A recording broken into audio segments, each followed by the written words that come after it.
día nosotros podemos alimentarnos de el maná, de tu palabra que viene del cielo para nuestras vidas. En el nombre de Jesús te damos gracias, Señor.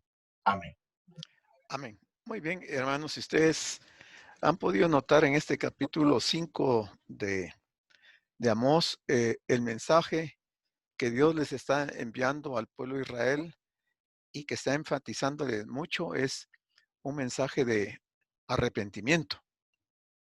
Y el pueblo de Israel no, como que no comprendió el mensaje, no accionaron y finalmente pues las consecuencias se hicieron, llegaron, ¿verdad? Para ellos. Entonces vamos a tener aquí esta noche una finalización sobre ese tema y cómo Dios les advirtió. Y a mí siempre me llama la atención y creo que es una situación que nos pasa a muchos de nosotros que oímos la palabra de Dios, pero no reaccionamos y pues finalmente vamos a sufrir las consecuencias. Entonces, ¿ven ahí la pantalla? Y si pueden apagar sus micrófonos todos, solo si necesitan hacer una pregunta, por favor les pediríamos que conecten su micrófono, si no, pues que los mantengan apagados. Eh, entonces ahí estamos, Amós capítulo 5. El título de este capítulo es un llamamiento al arrepentimiento. Y aquí tengo yo un par de, ¿cómo se llama? De conceptos. Dice arrepentimiento no es cuando usted llora, arrepentimiento es cuando usted cambia. Eso es el arrepentimiento. Arrepentimiento es un cambio de mente y de corazón con respecto al pecado y a Dios, lo cual lleva al hombre a un cambio de dirección, propósito y estilo de vida, ¿verdad? O sea, eso debería ser, era lo que Dios esperaba del pueblo de Israel y eso nunca ocurrió. Entonces vamos a ver el versículo 13, que ese era el que nos correspondía. Y creo que este lo vimos todavía la semana pasada, pero para tener un enlace con lo que vimos. Amós 5:13 dice, por tanto, el prudente en tal tiempo calla, porque el tiempo es malo. Obviamente aquí Amós está haciendo una referencia a que el momento que se está viviendo en Israel y específicamente en Betel, que eso era en Samaria, era un mal tiempo, un tiempo malo. Malo en varios sentidos, porque el Señor les ha estado señalando una serie de deficiencias que el pueblo de Israel ha estado llevando a cabo. Proverbios 14:33 dice, en el corazón del prudente reposa la sabiduría. En el corazón del prudente reposa la sabiduría, pero no es conocida en medio de los necios. ¿Qué no es conocida en medio de los necios? La sabiduría, ¿verdad? Entonces aquí hace una clara diferencia de en quién reposa esta sabiduría. El versículo 14 nos dice, buscad lo bueno y no lo malo. Obviamente que el pueblo de Israel no estaba buscando lo bueno, sino que estaba buscando lo malo y eso era lo que estaba practicando. Por eso asistían a Betel, porque ellos no debían de haber asistido al templo de Betel. Ellos tenían que haber asistido al templo que estaba en Jerusalén. Sin embargo, estaban llegando ahí no para nada bueno, sino que todo era malo porque estaban adorando imágenes y eso era del desagrado del Señor. Y la recomendación de buscar lo bueno y no lo malo es para que viváis. ¿Verdad? O sea, el Señor les está insistiendo en ese tema, para que viváis, porque así Jehová Dios de los ejércitos estará con vosotros. Así dice Jehová de los ejércitos estará con vosotros, como decís. Entonces, primero, podríamos preguntarnos, ¿conocían realmente al Dios del cual ellos dicen está con nosotros? Y fíjense que esta es una expresión que se oye muy frecuentemente dentro del pueblo de Dios. Todos aseveramos de que Dios está con nosotros. Y Dios guarde si uno le dice a alguien que Dios no está con él o con ella, porque se arma un problemón terrible, porque todos queremos estar con, bueno, creemos que Dios sí está con nosotros, cuando la realidad es que no. El Dios de Amós es infinitamente distinto de cualquier Dios pagano que los hombres pudiesen imaginar, aún del más grande de sus dioses. ¿Cuál es la diferencia entre un Dios pagano y nuestro Dios? La diferencia es que además de ser todopoderoso, nuestro Dios es santo, infinitamente santo. Es decir, que es un Dios moral, ¿verdad? Un Dios que no hay en él nada que se le pueda tachar. Hay ocasiones donde en una determinada situación se puede corregir a un hermano, a una hermana, se puede hacer una corrección sencillamente confrontando a la persona con la realidad. Pero también eso es complicadísimo, porque tratar de decirle a una persona que está equivocada en su actuar es desatar una guerra. Se vuelve un problema muy serio, ¿verdad? Porque nosotros no somos dados a aceptar nuestra responsabilidad y a reconocer que a veces estamos equivocados.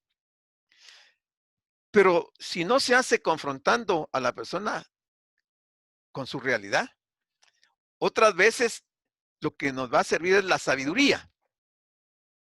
Y la sabiduría nos va a indicar otros medios más eficaces, como por ejemplo, sembrar la duda. O sea, si uno le dice a una persona, mire, a mí me parece que usted no está teniendo una buena relación con Dios y debiera de examinar su vida. Entonces, sembrar esa duda puede hacer o debiera de ocurrir que esa duda crezca en la persona y que ella por sí misma tome conciencia de su realidad. Porque tenemos que finalmente, pues ya somos gentes adultas, se supone que somos gentes maduras y debiéramos de entender la realidad. Porque puede ser que estemos equivocados y estemos pensando que algo es de una manera cuando realmente no es así.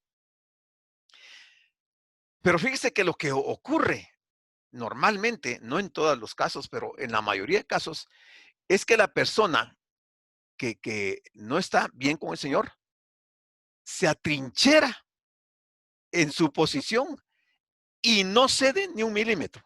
Está atrincherada, está defendiéndose y no quiere aceptar ningún argumento. Y está atrincherada en una posición que nosotros bien sabemos que es una posición equivocada. A veces uno mismo no se da cuenta de que uno está equivocado, pero las demás personas se dan cuenta que la conducta nuestra no es la mejor, no es una conducta cristiana. Entonces, cuando alguien está atrincherado en su posición, de poco sirve combatir a la persona en forma frontal, porque no va a tener un buen resultado. Por el contrario, va a empeorar la situación.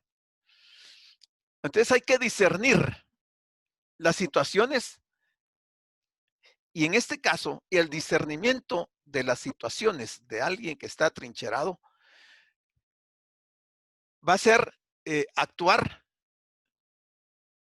un actuar de los ancianos de la iglesia local, pero también del cristiano maduro. Vean esta situación porque realmente es importante. Discernir las situaciones y la manera de actuar es tarea de los ancianos en la iglesia local y del cristiano maduro, que en temor del Señor quiera corregir a su hermano. Pero va a haber problema. Debe ser el resultado de nuestra dependencia del Señor. Esta última opción de sembrar la duda para corregir una falsa seguridad parece ser ahora la elección del profeta. O sea, aquí Amós va a tomar esa posición de sembrar la duda no en una persona, sino que en todo un pueblo, en toda la congregación que estaba reunida en Betel. Definitivamente, fíjense hermanos, que se necesitaría estar muy ciego o muy fuera de la realidad para entender que si se está metido dentro de un templo donde se están adorando imágenes, y en este caso eran imágenes de becerros, habiendo tenido una gran experiencia con el Señor y no reconocerlo, es casi que estar ciego.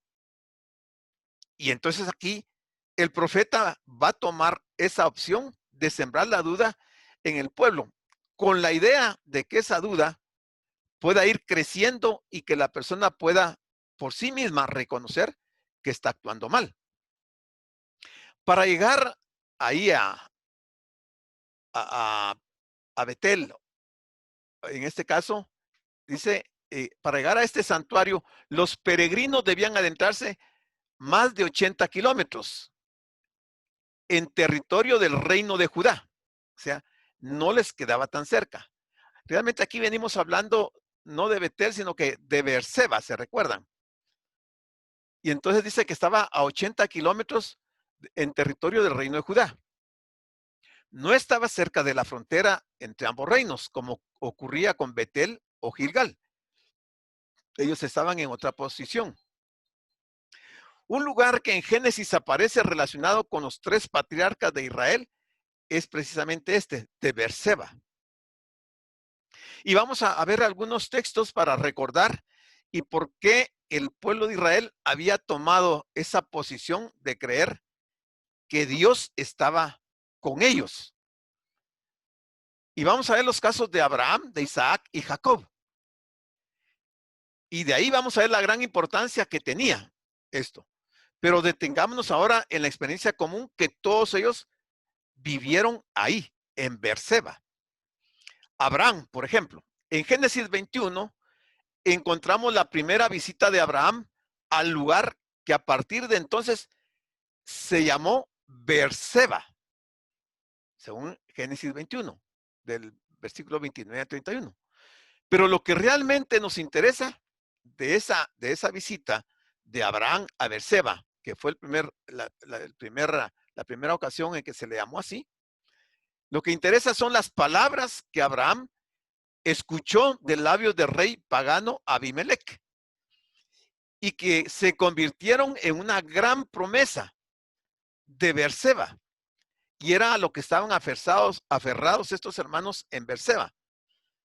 Y la expresión interesantísima es, Dios está contigo. Eso fue lo que Abimelech le dijo a Abraham. Dios está contigo. ¿Por qué Abimelech se atrevió a decirle estas palabras a Abraham cuando realmente se requiere evidencias de que Dios está con uno? Obviamente que el testimonio de Abraham era muy claro y hasta gente como este rey Abimelech, que era un rey pagano, hasta él se dio cuenta de que Dios estaba con Abraham. Pero era una expresión que se iba a acuñar en el pueblo de Israel y todos iban a dar por seguro de que Dios estaba con ellos.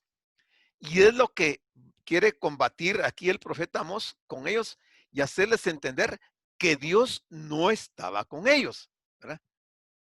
Bueno, esta fue la experiencia de Abraham. Pero veamos Isaac. En Génesis 26 dice, Isaac, hijo de Abraham, quien llega a Beerseba, y es ahí donde de boca de Dios mismo, aquí cambia un poco la situación, ¿quién pronuncia esto? De boca de Dios mismo, escucha estas palabras, no temas porque yo estoy contigo. Esas son palabras de Dios para Isaac. Y obviamente que Dios no iba a estar con Isaac si Isaac no iba a estar de acuerdo a los mandatos del Señor. Está en Génesis 26 del 23 al 24. Pero en el caso de Jacob, En Génesis 46 encontramos a Jacob en este mismo lugar, en Beerseba. Los tres llegaron ahí, abuelo, padre e hijo. Es un hombre muy mayor en ese momento que estaba viajando a Egipto para encontrarse con su hijo José, al que creía muerto. Aquí tiene un encuentro con Dios y él le da la siguiente promesa: yo descenderé contigo a Egipto. O sea, en otras palabras, yo voy a estar contigo o yo estoy contigo. Entonces, esa expresión quedó bien grabada en las mentes de los israelitas y ahora ellos aseveraban de que Dios estaba con ellos cuando realmente no era así. Y es lo que el profeta Amós está tratando de convencerlos. Entonces, yo estoy contigo, era la promesa de Beerseba, y aquellos peregrinos estaban totalmente convencidos, absolutamente confiados en que gozaban de esta presencia. El Señor está con nosotros, que es lo que ellos dicen ahí en Amós 5:14. Pero Amós sabe que esta convicción es falsa. Y es curioso porque toda la congregación aseveraba que el Señor estaba con ellos. Y Amós sabe que esa convicción no es la verdadera, sino que es una convicción falsa. Y no solamente falsa, sino que les estaba llevando directamente a la condenación. Dios no estaba con ellos. Por tanto, su tarea, en este caso la tarea de Amós, era hacerles reflexionar y que tomaran conciencia de su verdadera situación. ¿Hasta dónde puede uno llegar a autoengañarse y pensar que Dios está con uno cuando realmente Dios está apartado de uno? Y todo por una conducta que no es del agrado de Dios. Entonces vamos a ver tres argumentos que se van a utilizar en este proceso de sembrar la duda y revelar la falsedad de sus creencias. El primero, les preguntará Amós a los de Beerseba: ¿conocen realmente al Dios del cual dicen está con nosotros? Este es el primer proceso de sembrar la duda. O sea, hacerles reflexionar para que verdaderamente viendo sus acciones, sus actitudes, ellos puedan definir o puedan estar convencidos de que Dios está con ellos. En segundo lugar, Amós va a dejar ver el carácter de aquel que en verdad goza de la compañía de Dios. O sea, esto es una cosa bien interesante, porque la persona que no está siendo visitada por Dios tiene que llegar a esa reflexión y saber si verdaderamente goza de la compañía de Dios. Y en tercer lugar, les va a volver a preguntar: si este Dios, nuestro Dios, pasa entre vosotros, ¿qué sucedería? Este procedimiento, este proceso aplica también a nosotros. Si Dios pasara en medio de nosotros, conociendo nuestra forma de ser, de actuar, ¿qué sucedería si Dios pasara en medio de nosotros? ¿Habría una bendición o al contrario? Porque a Dios jamás le vamos a poder engañar. Decir y confiar en que Dios está conmigo y vivir desordenadamente, ofendiendo a Dios, sin buscar que nuestra vida se ajuste a lo revelado en la Escritura, es una esperanza vacía o falsa.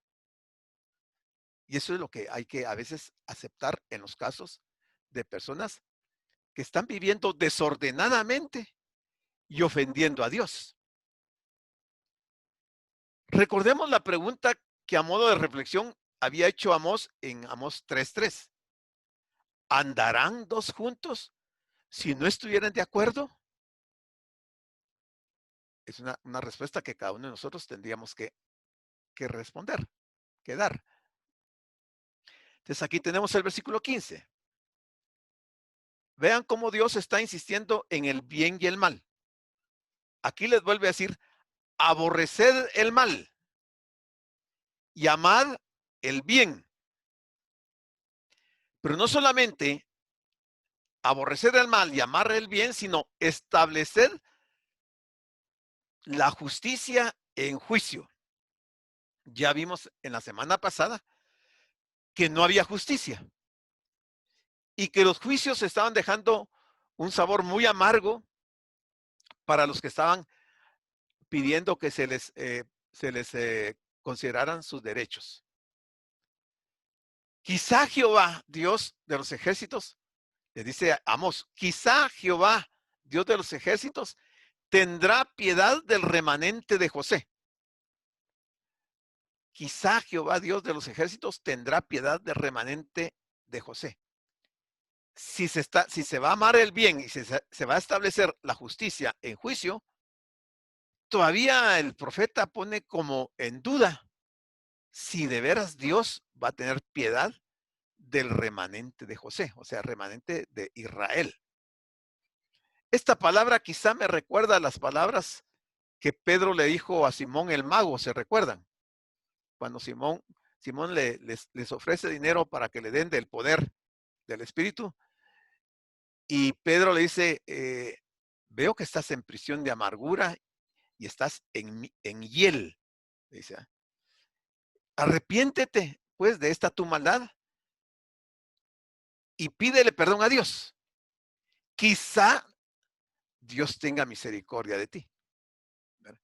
Ahora aquí es el profeta Amós que le está diciendo a todo el pueblo de Israel que está en Berseba, quizá Dios de los ejércitos tendrá piedad del remanente de José.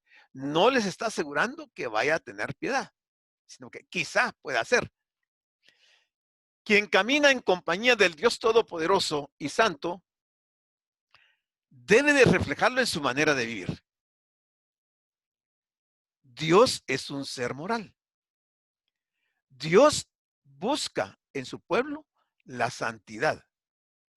O sea, estos son dos parámetros importantes para poder tener la seguridad de que Dios está caminando conmigo. Entonces yo podría decir, Dios está conmigo. Pero si no, puede ser una expresión falsa, no es algo verdadero.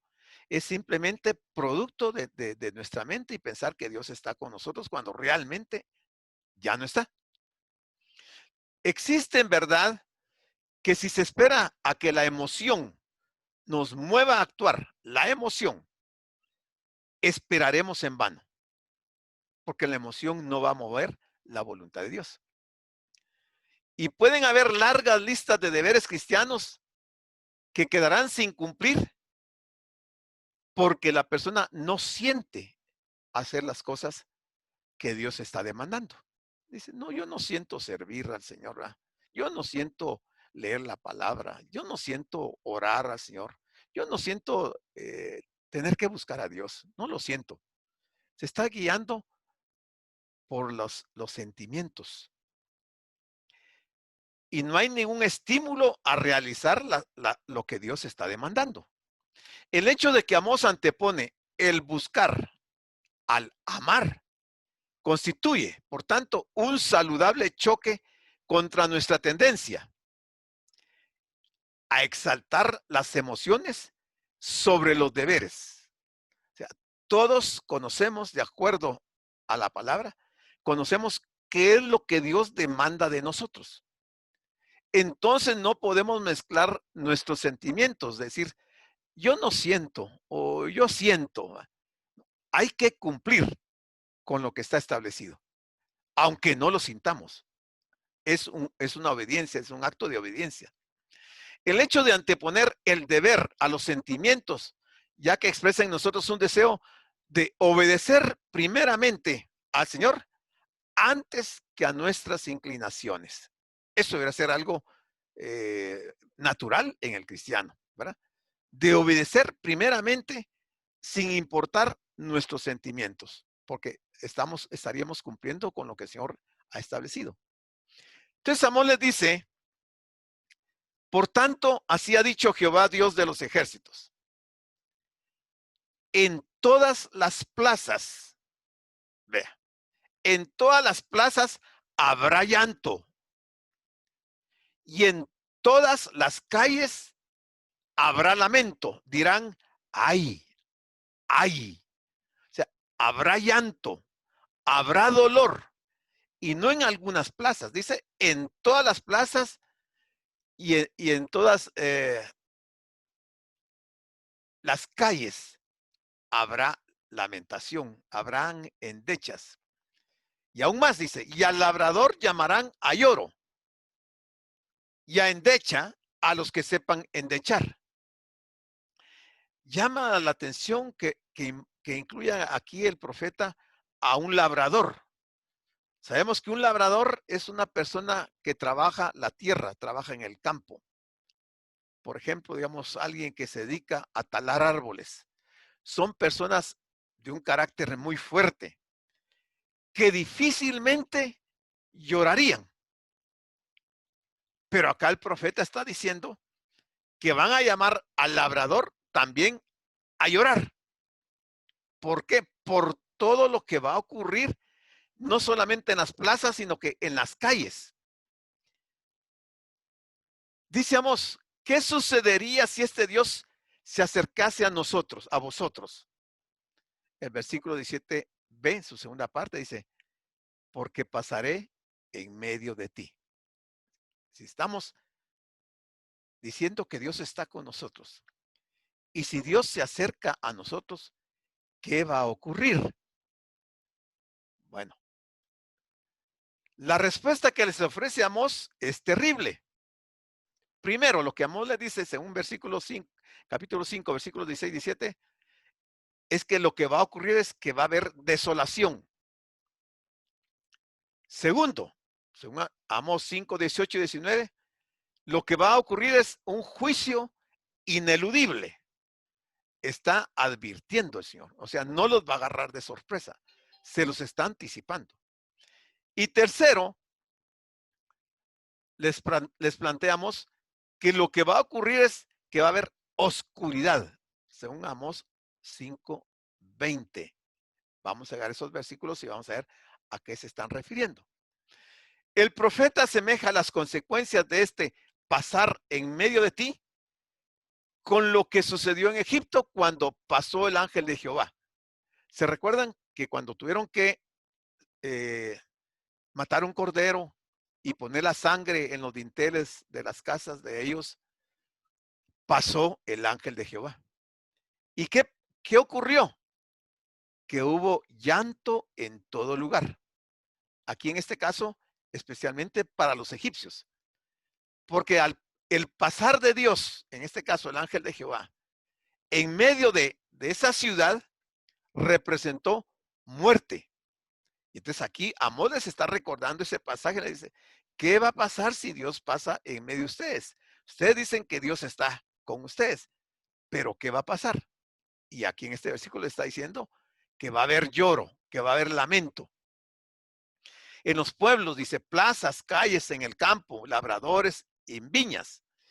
El llanto no será cosa de los llorones o endechadores, sino que hasta el hombre más duro del campo, aquel que está acostumbrado a la lucha y al sufrimiento, tendrá razones para llorar. O sea, no va a haber hombre, por muy fuerte que sea en su carácter, que no llore ante el juicio que Dios va a llevar a cabo y que llevó a cabo en el caso de Israel, ahí en Berseba. Versículo 17 dice, y en todas las viñas, nuevamente, habrá llanto. ¿Por qué va a haber llanto?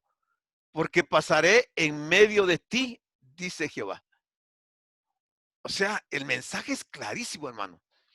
Porque si lo que el pueblo de Israel esperaba era que hubiera bendición al pasar el Señor ahí en esa congregación, no hubiera habido llanto.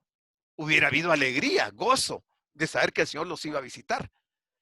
Pero aquí dice que va a pasar en todas las viñas y que va a haber llanto y que va a pasar en medio de ellos. O sea, les está advirtiendo que va a ser muy recio el Señor ahí con ellos. Esto ya lo vimos.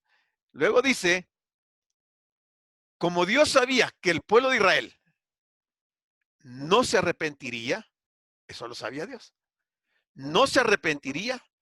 Con estas palabras describió con claridad el juicio y castigo que vendría sobre el país, no solamente sobre la congregación, sino que sobre el país, porque Dios en su omnisciencia podía saber que el pueblo, a pesar de que el profeta les está haciendo la advertencia muy fuerte, no se iban a arrepentir. Y entonces iba a venir el juicio. Habría una gran mortandad y todos lamentarían. Y finalmente eso ocurrió. O sea, por gusto fue que el profeta haya llegado a anticiparles, a decirles lo que Dios decía, porque no prestaron oído a las palabras de Dios. Los israelitas se parecen mucho a nosotros, porque a nosotros el Señor nos habla y no reaccionamos, no cambiamos, no nos arrepentimos. Sabemos que estamos actuando mal y no damos marcha atrás. Amós 5:18 dice, ay de los que desean el día de Jehová. Ay de los que desean el día de Jehová. ¿Entendemos nosotros, hermanos, lo que es el día de Jehová? ¿Quién desea el día de Jehová? Levante su mano para que yo lo vea, de los que están con cámara. ¿Quién desea el día de Jehová? ¿Saben cuál es el día de Jehová? El día del juicio.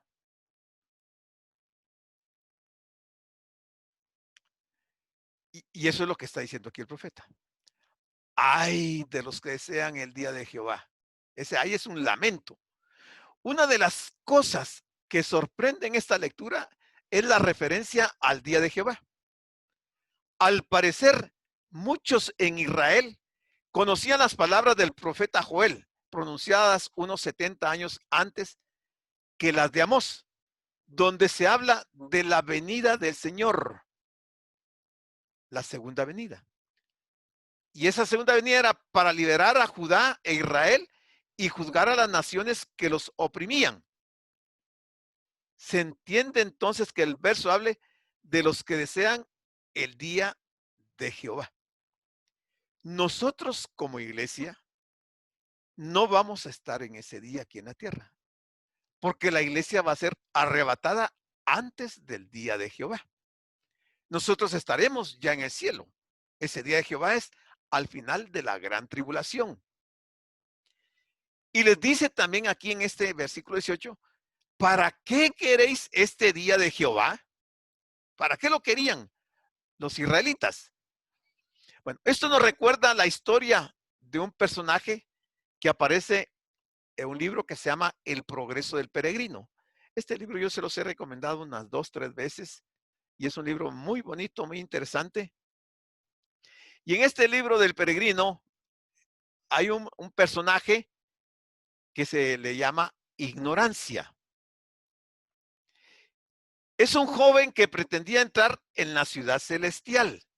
Este joven llamado Ignorancia. Pretendía entrar en la ciudad celestial y se apoyaba en su familia de origen, o sea, en que sus padres eran creyentes. Se apoyaba en sus buenas obras y en su religiosidad. Pero ignorando la cruz y la puerta estrecha que marcan el inicio de la vida cristiana. Al final del libro, hay una escena donde desde la misma puerta de la ciudad celestial, este hombre es arrojado a la condenación eterna. Y todo porque no dio importancia a un pequeño detalle: el arrepentimiento y la fe en Jesús. Es un libro muy bonito. Si ustedes lo pueden leer, se los recomiendo. Bueno, dice, siempre hablando de este versículo 18, el final dice, que los que desean el día de Jehová, y la pregunta, ¿para qué quieren el día de Jehová? El Señor les aclara que ese día va a ser un día de tinieblas y no de luz. Un día de tinieblas y no de luz. Entonces la pregunta sería, ¿verdaderamente deseamos que Él venga? Y en nuestro caso ahora como iglesia, estamos utilizando el arrebatamiento de la iglesia como una especie de vía de escape para evadir los problemas que nos rodean. Porque increíblemente hay mucha gente cristiana dentro de las iglesias que desean que sea el día del arrebatamiento de la iglesia para escapar de situaciones difíciles. No desean la venida del Señor porque amen al Señor, porque quieran estar con el Señor, sino que para que lo libre de una situación difícil. Ahorita hay mucha gente con este problema del coronavirus que están clamando porque el Señor venga. Pero ¿por qué quieren que venga? ¿Para qué quieren que venga? ¿Para honrar al Señor o para satisfacer alguna necesidad? Normalmente se presentan estos casos que uno dice, tengo problemas con mi esposa o con mi esposo. Tengo problemas con mis padres. Tengo problemas con mis hijos. Tengo problemas con la familia. Estoy enfermo. No tengo dinero. No tengo trabajo. Tengo muchas deudas. Mi empresa está a punto de quebrar. Tengo problemas en la iglesia. Mis clientes no me pagan. Los proveedores me tienen angustiado. No he podido pagar mis impuestos. El banco me quiere quitar la casa. No tengo para la comida. Mis zapatos ya están gastados. Estoy siendo amenazado. Mi jefe me trata mal, etcétera, etcétera, etcétera. Y entonces llegan a la conclusión, esta clase de personas, mejor que venga el Señor ya para salir de todos estos inconvenientes. ¿No les parece ridículo? Desear la venida del Señor porque tengo una torre de problemas. Entonces no es porque ame al Señor, sino que lo que quiero es que me resuelva mi situación. Eso no puede ser así. No debe ser así. A veces algunos, al enfrentarnos con una situación difícil o a una experiencia de gran tensión o por momento de dolor, deseamos que el Señor venga antes de ese momento crítico. O puede ser el otro extremo. Por otra parte, otros, cuando viven impulsados por la ilusión de pasar por una experiencia placentera, desean ardientemente que el Señor demore su venida para poder disfrutar de esos momentos de felicidad. Me voy a casar. Ojalá que el Señor no venga todavía. Estoy por graduarme. Que no venga el Señor. En el trabajo me ofrecieron un ascenso. Ojalá que no venga el Señor. Todo lo condicionamos a nuestra situación.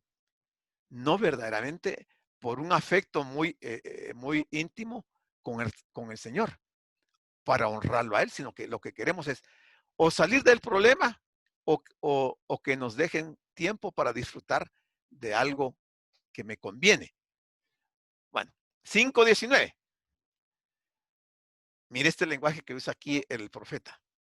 Como el que huye de delante del león, el que huye delante del león, y se encuentra con el oso, o como si entrara en casa y apoyara su mano en la pared y le muerde una culebra. Pongámosle atención a estas palabras porque este lenguaje que está usando aquí Amós es para hacer referencia a esta clase de personas que están queriendo que el Señor venga por algo que les conviene o no les conviene. Estas palabras nos muestran otra vez que Amós, como profeta, fue uno de los predicadores más dramáticos que encontramos en la Biblia. Usó un lenguaje muy figurativo. Serán, dice, como el caminante que pasea con tranquilidad por el campo cuando de repente es sorprendido por un león. Cuando finalmente va huyendo y de manera milagrosa consigue burlar al león, se encuentra con un oso. Y lo mismo, va huyendo del oso y consigue llegar a su hogar y cierra la puerta a tiempo, justo delante de las narices del oso. Y confiado en que finalmente ha escapado del peligro, apoya su mano en la pared para descansar y es mordido mortalmente por una serpiente que está escondida en una grieta del muro. O sea, no ha escapado del peligro. Ese es el caso que está presentando aquí del león, del oso y de la serpiente. Entonces la gente piensa que que va a escapar de sus situaciones difíciles sin arrepentirse. Porque lo que está enfatizando aquí Amós es el arrepentimiento, el amar a Dios, en servir a Dios sin importar nuestros sentimientos, sino que tratando de cumplir con el deber, con lo que el Señor ha establecido. Este caso que planteamos es una clara ilustración de lo que representaría el día de Jehová para ellos. En este caso, para los israelitas, un juicio ineludible. Si escapaban del león, se iban a encontrar con el oso. Si escapaban del oso, finalmente la serpiente los iba a morder y se iban a morir. O sea, el juicio no puede anularse. Eso iba a ocurrir y les ocurrió. Versículo 20. Hace una pregunta. Dice, ¿no será el día de Jehová tinieblas y no luz? ¿Oscuridad que no tiene resplandor? ¿No será eso el día de Jehová para Israel? Aquí dice que el día del Señor comenzará con un periodo de juicio que aún tendrá que llegar para la nación de Israel. ¿Se dan cuenta? El lenguaje, aunque es muy figurativo, pero es muy claro lo que el profeta les está diciendo a la congregación de Beerseba. Lamentablemente, como hicieron los de Betel, Beerseba también ignoró las palabras del profeta, que era palabra de Dios. Pero al final tuvieron que pagar con sus vidas esa desobediencia y esa ignorancia de la palabra de Dios. Otra pregunta destinada a socavar las bases de su falsa seguridad. ¿Verdad? O sea, Dios está con nosotros. Falso. Para ellos era una falsedad clara que el mismo profeta lo pudo ver y por eso les está diciendo, ustedes no crean que Dios está con ustedes. Eso no es cierto.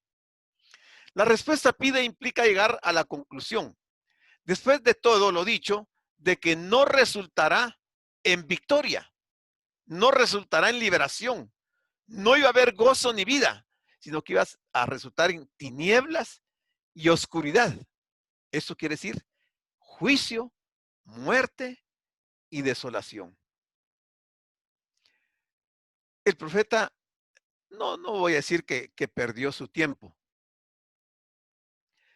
porque él cumplió con lo que Dios le dijo. Lamentablemente, como decíamos hace un momento, a veces nosotros nos atrincheramos y hacemos como los niños, nos ponemos en berrinche a querer hacer nuestra voluntad. Y pareciera que somos personas adultas, maduras, que vamos a reaccionar, que vamos a actuar, porque cualquiera nos podemos equivocar, hermanos. En un momento dado puede ser que yo tome alguna conducta muy inmadura, muy infantil. Pero eso no puede durar mucho tiempo. Yo tengo que entender que la palabra de Dios me está diciendo todo lo contrario y que tengo que cambiar. El peligro de una falsa confianza de que Dios está conmigo, que así se ha titulado esta parte de la exposición dedicada a Beerseba, era contundente, era una verdad tremenda de que era falso, una falsa confianza que Dios estaba con ellos. Pablo nos dice en Romanos 5:1, justificados pues por la fe, tenemos paz para con Dios por medio de nuestro Señor Jesucristo. Ok, pero ¿realmente hemos sido justificados? ¿Realmente tenemos fe? ¿Estamos en una buena relación con Dios? ¿Hemos recibido al Señor con todo nuestro corazón? ¿O simplemente fue un acto de religión? Primera Pedro 4:7 dice, porque es tiempo de que el juicio comience por la casa de Dios. Y si primero comienza por nosotros, dice Pedro, ¿cuál será el fin de aquellos que no obedecen al Evangelio de Dios? El 4:18 dice, y si el justo, o sea, el justificado, con dificultad se salva, ¿en dónde aparecerá el impío y el pecador? Note que dice el impío y el pecador no son la misma persona. El impío es el que no conoce al Señor. El pecador es alguien que lo ha conocido, entre comillas lo ha conocido, y que no está viviendo en santidad y que está en rebeldía con Dios, que está atrincherado desarrollando su propio capricho, peleándose con Dios. Es importantísima esta enseñanza porque aunque tengamos mucha fe en una afirmación semejante, esto no va a cambiar la realidad si esta es falsa. Si es falso que Dios está con nosotros, aunque nosotros tengamos esa confianza de tener mucha fe y lo afirmemos, al final la realidad va a ser que estamos equivocados y vamos a sufrir las consecuencias. Versículo número 21. Aquí habla el Señor por medio del profeta. Palabras que van dirigidas a la iglesia, a la congregación de Berseba. Y empieza diciendo, aborrecí. Y nosotros sabemos que hay muchas cosas que la Biblia nos dice que Dios aborrece.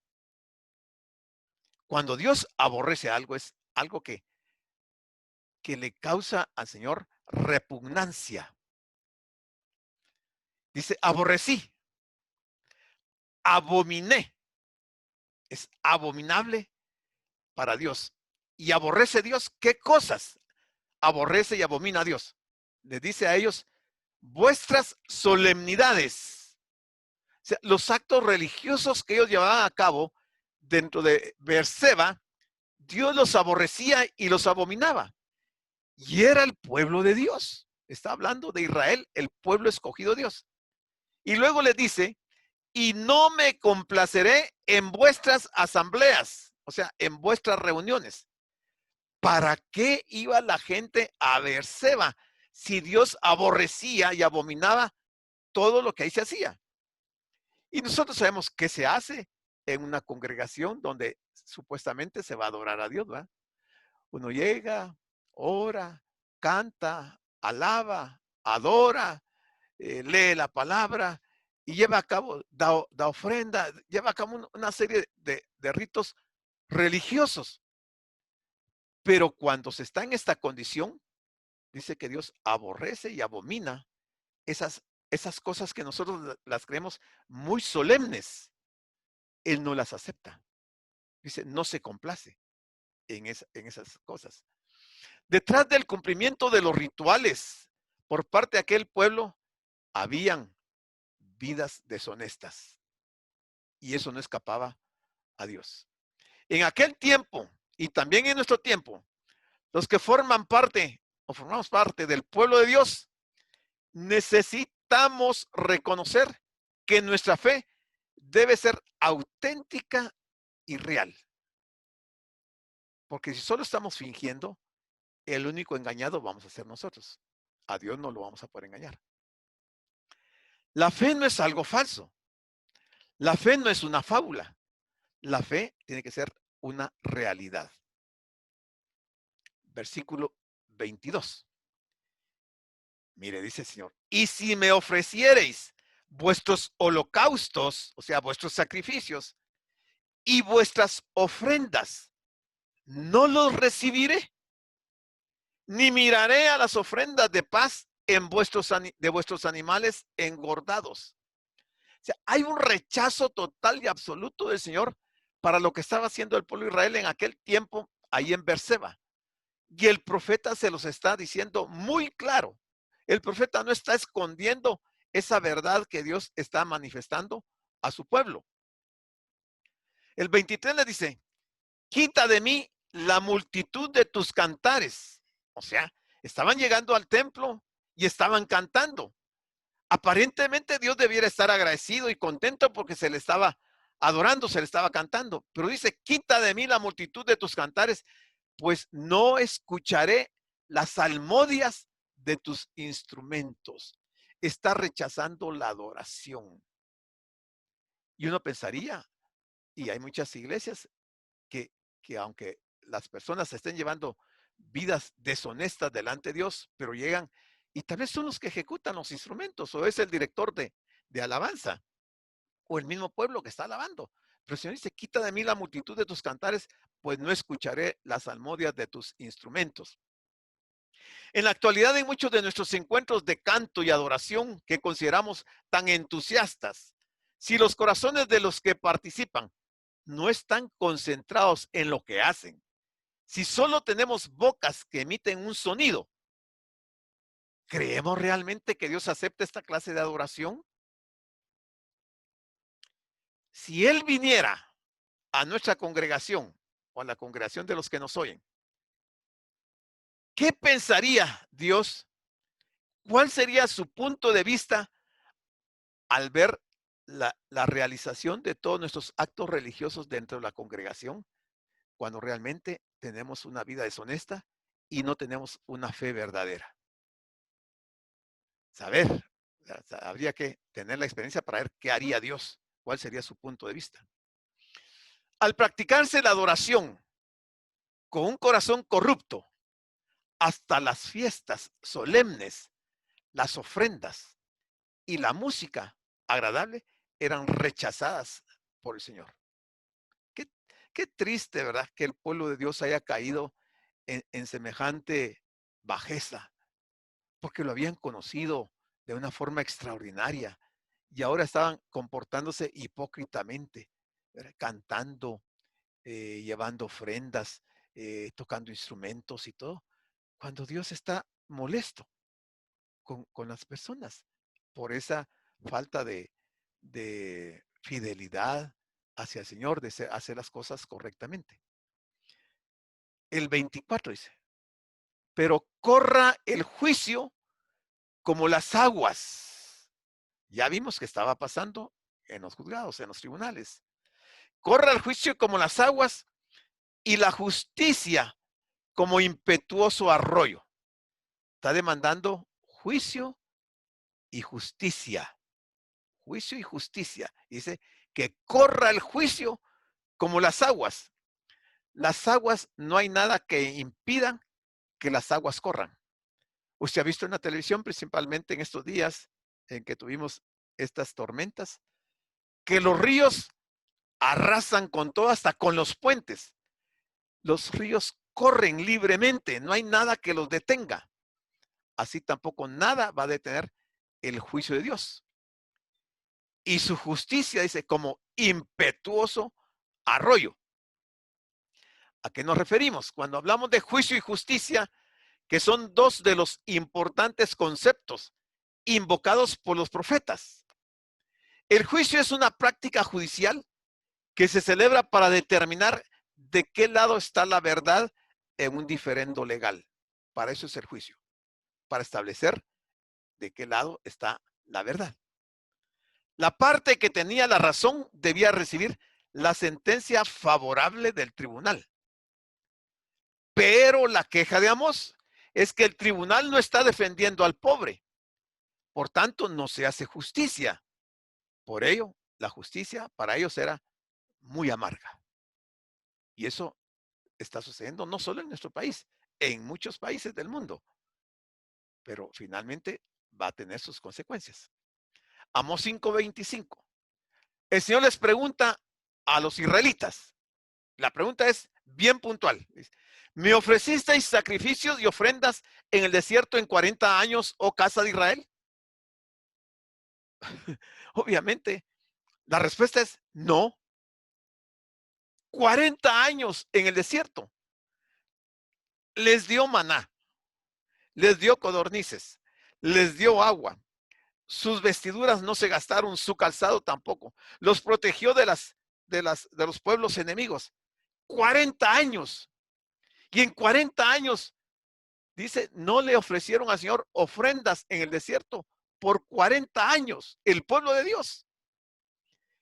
Y veamos qué nos dice 2 Reyes 17:16. Dejaron todos los mandamientos de Jehová su Dios y se hicieron imágenes fundidas de 2 becerros y también imágenes de acera y adoraron a todo el ejército de los cielos y sirvieron a Baal. 2 Reyes 17:17. E hicieron pasar a sus hijos y a sus hijas por fuego y se dieron a adivinaciones y agüeros y se entregaron a hacer lo malo ante los ojos de Jehová. provocándole a ira. Entonces la respuesta la da el mismo Señor. Cuando les pregunta que si habían ofrecido sacrificios, dice el 26, antes bien, llevabais el tabernáculo de vuestro Moloc en el desierto. Los judíos que el Señor liberó de la esclavitud de Egipto por más de 400 años, no llevaban ni siquiera un año de estar en el desierto y ya llevaban el tabernáculo de Moloc y de Kiún, que es Quemos, ídolos vuestros, dice, la estrella de vuestros dioses que os hicisteis. Ala, hermano, esto sí raya en algo que es imposible que uno pueda entender lo que la gente haya hecho eso. Y la historia se repite. La adoración de Moloch era aquella en la cual los niños, vea cómo era, los niños pequeños eran colocados en los brazos de un ídolo candente y ofrecidos como sacrificios humanos. O sea, asesinaban a los niños, se los ofrecían a Moloch. Los gritos de aquellos niños eran aterradores. Es como si Dios nos reprochara que asistamos a la iglesia los domingos, en la cual seguimos todos los rituales y expresión de la adoración, pero durante la semana adoramos a ídolos, como por ejemplo el ídolo del dinero y el ídolo de la codicia. De nada sirve el domingo, esa supuesta adoración. Mire estas palabras interesantísimas que pronunció este cardenal Wolsey. Dijo, si tan solo hubiera servido a mi Dios de la misma forma en que serví a mi rey, cuando ya estaba en su lecho de muerte. Se lamenta, si tan solo hubiera servido a Dios, a mi Dios, de la misma forma en que serví a mi rey. Primera Reyes 11:7 dice, entonces, hablando de Salomón, entonces edificó Salomón un lugar alto a Quemos, ídolo abominable de Moab, en el monte que está enfrente de Jerusalén, y a Moloch, ídolo abominable de los hijos de Amón. Y mire quién lo hizo. Salomón. ¿Qué le pasó a Salomón? El hombre más sabio de la tierra le dio las espaldas a Dios también y se puso a adorar ídolos. O sea, es terrible el final de Salomón. Y hay muchos creyentes que tendrán que decir en sus lechos de muerte, en esta tierra yo he servido al ídolo del dinero y la codicia. He adorado a todo lo que le apetecía a mi naturaleza humana, pero no he servido a mi Dios. Qué triste que alguien llegara a esa situación, ¿verdad? Después de haber conocido al Dios que hizo los cielos y la tierra y llegar al lecho de muerte lamentando y reconociendo y diciendo que en esta tierra yo he servido al ídolo del dinero y la codicia y he adorado todo lo que le apetecía a mi cuerpo, a mi naturaleza humana, pero no he servido a mi Dios. Qué lamentable. Es una tragedia de las más graves que le puede ocurrir a un creyente. Dice el 27, os haré pues, mi hermano, yo creo que todos entendemos este versículo. Esta es la conclusión de este capítulo 5 que a la que Amós arriba dice. Os haré pues transportar más allá de Damasco, ha dicho Jehová, cuyo nombre es Dios de los ejércitos. O sea, les dice claramente que van a ser llevados en cautiverio por los sirios y los va a llevar más allá de Damasco. O sea, no solamente iba a haber la mortandad en las calles, en las plazas, sino que los que quedaran iban a ser llevados esclavos a Damasco. Ante esa advertencia, hermano, la gente hubiera tenido que reaccionar, arrepentirse, cambiar dar un giro de 180 grados y volverse a Dios. Pero no lo hicieron. Y eso no fue de un día para otro, pasaron muchos años hasta que llegaron los sirios y esta profecía se cumplió. Este pueblo sería llevado cautivo más allá de Damasco, es decir, más allá de Siria. Y más allá de Damasco se encontraba la ciudad de Nínive. De esta manera, Dios le estaba diciendo a Israel que los asirios les llevarían al cautiverio. aquí termina Amós con este capítulo 5. Es un capítulo que lo pone a uno en qué pensar y a reflexionar, porque realmente tenemos que vernos en ese espejo. Eso no solo fue algo que les ocurrió a los judíos, le está ocurriendo a mucha gente hoy dentro de las diferentes iglesias. Y tengo aquí este texto, dice, si mi pueblo que lleva mi nombre se humilla y ora y me busca y abandona su mala conducta, yo lo escucharé desde el cielo, perdonaré su pecado y restauraré su tierra. Entonces, ¿qué está diciendo aquí este texto? Que si nos humillamos, si oramos, si buscamos a Dios, si abandonamos nuestra mala conducta, si nos arrepentimos y nos volvemos a Él, entonces dice, Él va a escuchar desde el cielo y va a perdonar nuestros pecados y va a restaurar nuestra tierra. Segunda Crónicas 7:14. Muy bien, hasta aquí llegamos con el capítulo 5. Estamos a las 8 en punto. Les dejo el tiempo. Quien quiera hacer algún aporte, un comentario o alguna pregunta, puede encender su micrófono y puede proceder.